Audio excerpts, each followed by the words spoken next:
Good morning, everybody. This is Krista, and I am in downtown Sanford, where I am going to meet with Bob Hearn, who is an electrician that has made a name for himself in Central Florida, working on, in particular, old houses. And so I met him at one of his jobs a couple of weeks ago. It's a listing I'm going to have soon, where he was rewiring the house, and we were talking about the different types of wiring that you see in different properties throughout the decades, and I thought this is great information that I bet a lot of people would like to have. So he agreed to be interviewed today so that we can all find out more about different types of houses and different types of wiring that you encounter if you are, in particular, are interested in a historical home.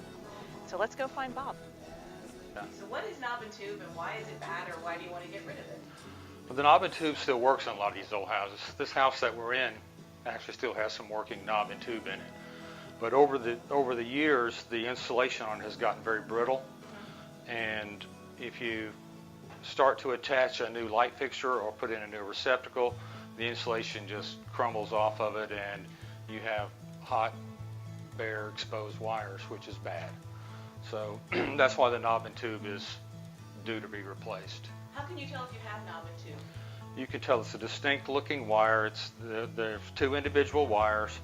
They're usually both black, coming into the boxes where your switches or your receptacles are at. And it's fairly fat. It's about 3/8 of an inch in diameter, with just the bare wire that's coming out going to the devices. And most times now, if you just grab it and pinch that insulation, you'll just crumble off in your hands. And isn't it, can't you usually see it if you have it, like, it goes under the house or it goes up in the attic too? Yeah, the knob and tube, the two individual wires, they have the hot wire that runs around and runs through ceramic insulators. And then usually up in your attic or up underneath your house, wherever they have a device that is coming off of that, it's just spliced with tape on it. They didn't use wire nuts or boxes back in the day. And then the same thing with the neutral. And now when we run wire, we have wire where the hot and the neutral and the ground are all encased in the same coating, same plastic sheathing. And so you have the hot and the neutral going together wherever they go. But with the knob and tube, the hot may go around one side and the neutral may go around the other side, or one may go down the middle and the other one may go around the side. It's just, they're generally not run parallel.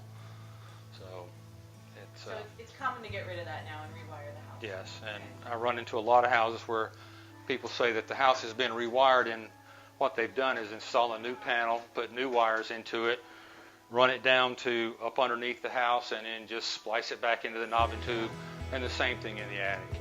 And a lot of these houses have been partially rewired because the receptacles on the first floor are fairly easy to get to from underneath. The receptacles on the second floor are fairly easy to get to from the attic, and the lights on the second floor are easy to get to from the attic. But on the first floor, the switches and receptacles, or the lights and the switches, generally require pretty severe work to replace those wires. Yeah, and the ceiling usually ends up looking like a Scrabble board, where you have a path from the switch up to the ceiling and a path across the ceiling. And we try to do as little damage as we can, but unfortunately, sometimes it's unavoidable to get replaced. Right. Yeah, after that they went to copper that had a metal, not a metal, but a cloth insulation on it. And then, like the cloth insulation on the knob and tube wiring, the cloth insulation's falling apart at this point in time as well. So over time, it's sort of getting to a point where it's degraded and needs to be replaced. It also did not have a ground wire in it, which is an extra measure of safety that we have now. And so that's fairly common in these too. Just about all these old houses have a combination of everything. If you have a knob and tube, and then when they added a receptacle, it would have been the old cloth insulation, and then they would have gone to the newer rubber type insulation that did not have a ground in it. And then the other thing that I think comes up a lot is aluminum. When was that around, and what's the matter with that? Aluminum started being used in the late 60s and went into the early 70s, and it was a lot cheaper to produce and and manufacture and sell than copper. But then they found that the aluminum wiring over time on the small branch circuits got brittle and started breaking.